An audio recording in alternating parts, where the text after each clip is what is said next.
Oh, kunin ko yun.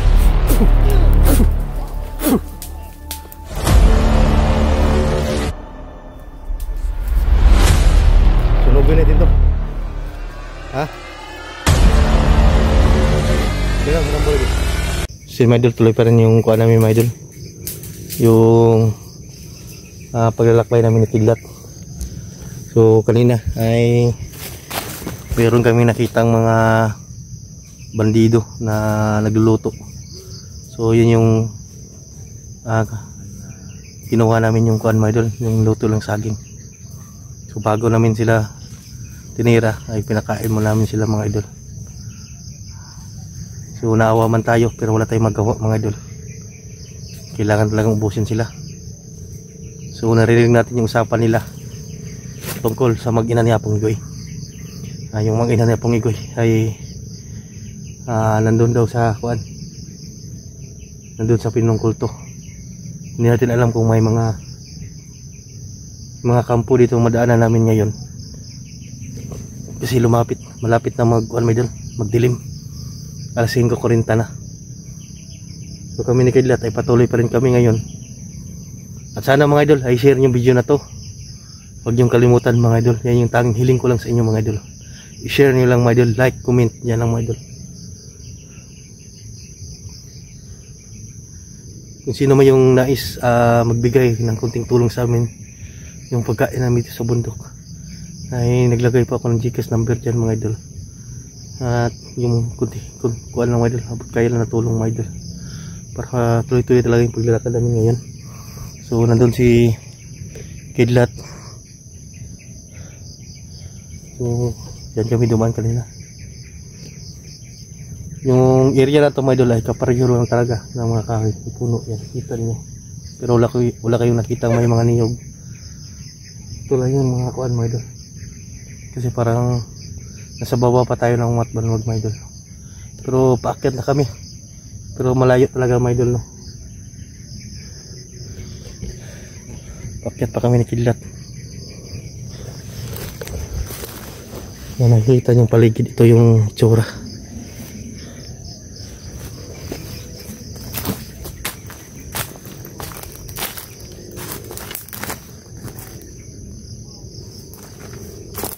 So Kidlat ay nagpailaw lang sa kanyang kuan, kanyang cellphone, kasi madilim na sa kanyang pagkuha sa video. Sa akin ay maliwanag pa dyan, mga idol, kahit Alasal City ay maganda pa yung kuha.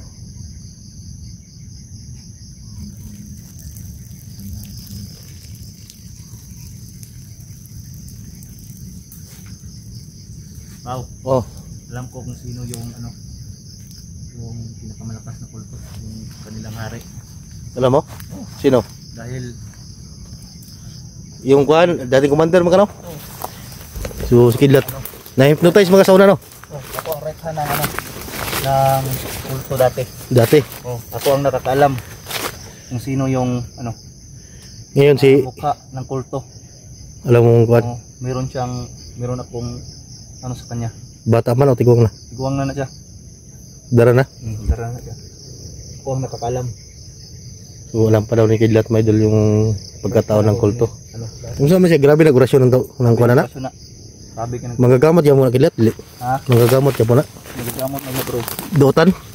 Pero alam ko yung kahinaan niya. Alam ko ang kahinaan ng kulto na yan. So yan yung, mga idol, no?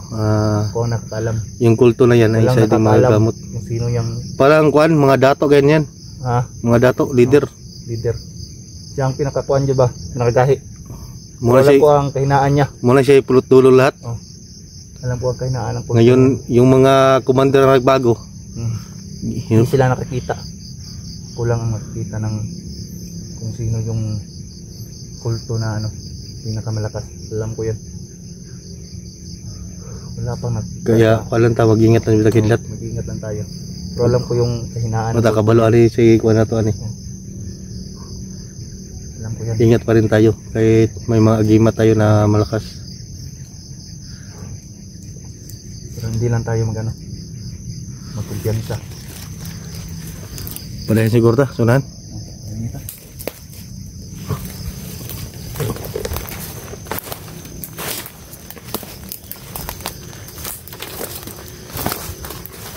Parang may kwan dito, mga damit. Siguro may tinabunan dito kidlat. May pinatay dyan. May bangkay to. Kasi parang tila yan, oh. Parang tila ng saya. Tila ng puti, no? Puti yan? Puti. May nirip dito. Siguro yung mga binyag ng mga ano yun. Parang may gumagalaw doon sa unahan.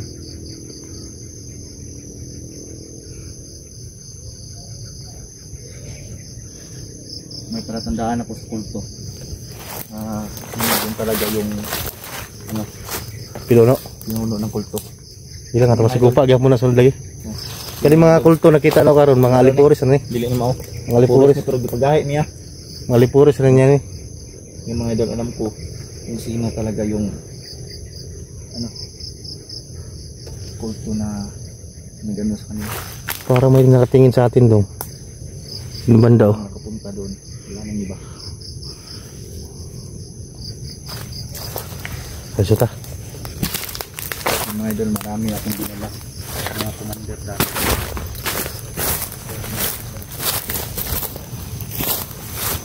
Alam nila mga idol. Sino talaga gumagalit. Ngayon mga idol ay nandito po yung So yan alam na nakidlat mga idol. Yung tawag na Panginoong Kulto. Siya yung punot dulo ng lahat mga idol, kaya dumami yung mga bandido. Tsaka yung mga commander na nagbago ay ginawa niyang masasama mga idol.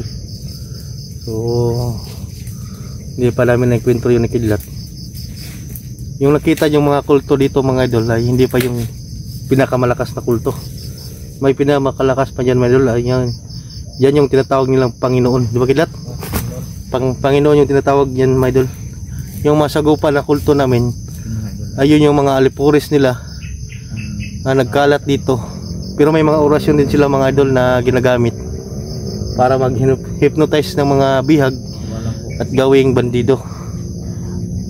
Nangunguha sila sa baba mga idol sa syudad ng mga tao na pwede nilang makinabangan nila mga idol. At yung iba ay kidnap o ramsam, o yung mga bata ay kinukunan ng laman loob at ialay nila sa Panginoon. Kanang Panginoon dong demonyo siguro na, kay mga bata may kuha nila. So demonyo yan, kailangan mapatay natin yan.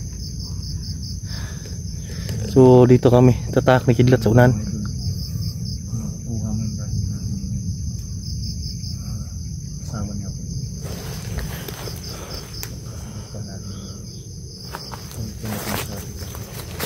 Kaya ingat lang po tayo. So kami mga idol ay lagi rin kami nag-iingat kahit may mga malakas kaming gimat na dala. Hindi natin basta-basta no. Yung mga kalaban din natin ay may malakas din na orasyon. So kami nakidlat ay patuloy pa rin kami ngayon. Yan o. May mga poses doon sa una na naman narinig natin.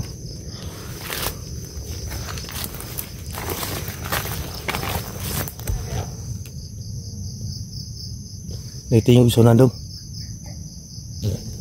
Doon. Hindi boses doon na. Kasi may boses doon sa una naman ito. Hindi ko sure kung nasa malapit ba o nasa malayo. Ito yung pandinig ko ay parang nasa malapit mga idol. Malakas yung boses niya. Sabi niya alerto daw kayo lahat.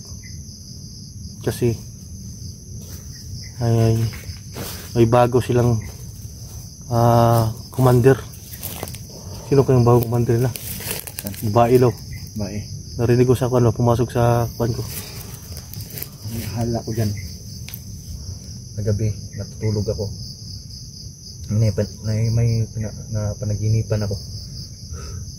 Siguro babae. May bagong recruit siguro sila siguro. Babae, alam ko kung sino. Panaginip ko, nakikita ko. Yan ka magkumpiyansa doon. Oh. Ha? May pasensya na po yung nakikita ko. Kasi ito sa pag-ingat sa action. So dito yun banda. Yung oras ay alas 6 na. Alas 5:31. So ngayon ay yun o, alas 5:31 yan may doon. Yun. 5:31. Malapit na maggabi.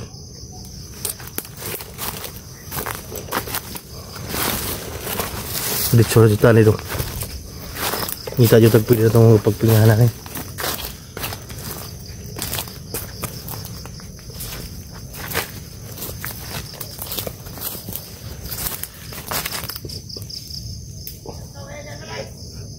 Adri.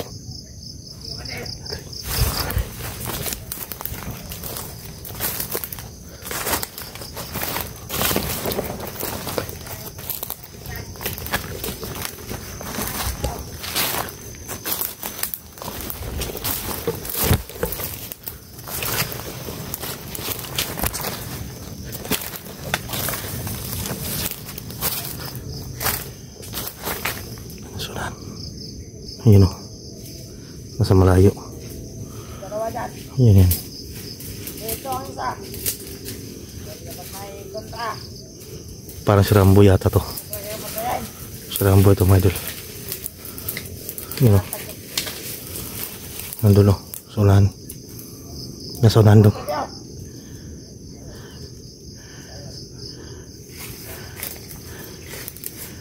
Yan yan.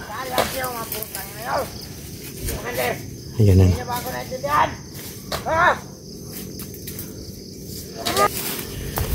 Si Rambo. May tauhan.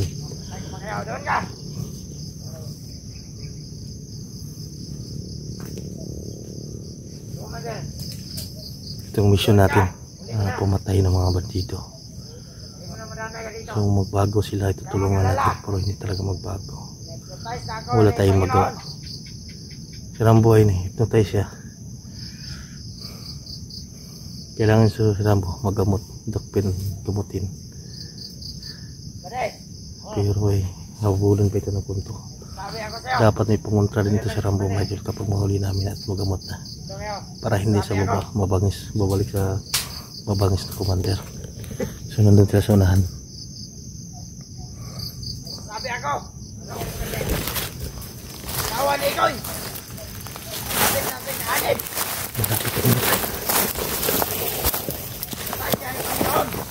Malapit na magkanib yung konig ko eh. Yung kasama ko eh. Na hindi na nila makuha si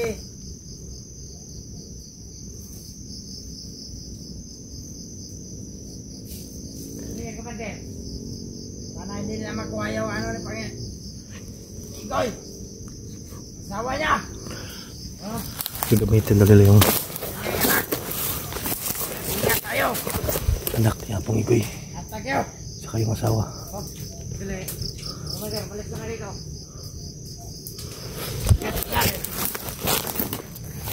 Ayaw mo wala na dito. Balik ka na rito.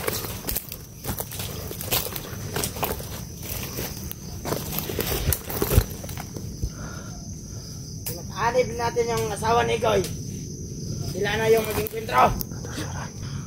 Hindi, Commander. Dahil malala yung ano ni Panginoon. Isagay sa katawan niya. Kawawang Igoy. Nagiging kalaban na niya ang kanyang asawa. Kabat eh. Ibigit na kayo. Okay, kung may nangamoy ang hindi niya dyan. Draw ko Ikoy yo.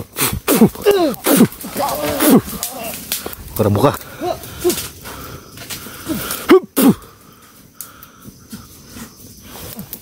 Dagan na wala.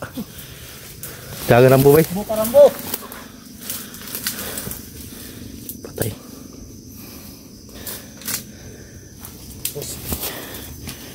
Sunugin natin to. Ha? Dagan si Rambo lagi.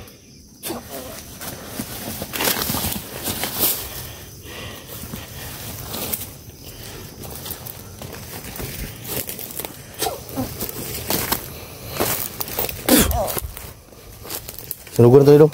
Kaniyo mo na kwarto daya. Makbo si Rambo. Ha? Makbo. Sige, sunugon na to ni. Kaya sunog na to.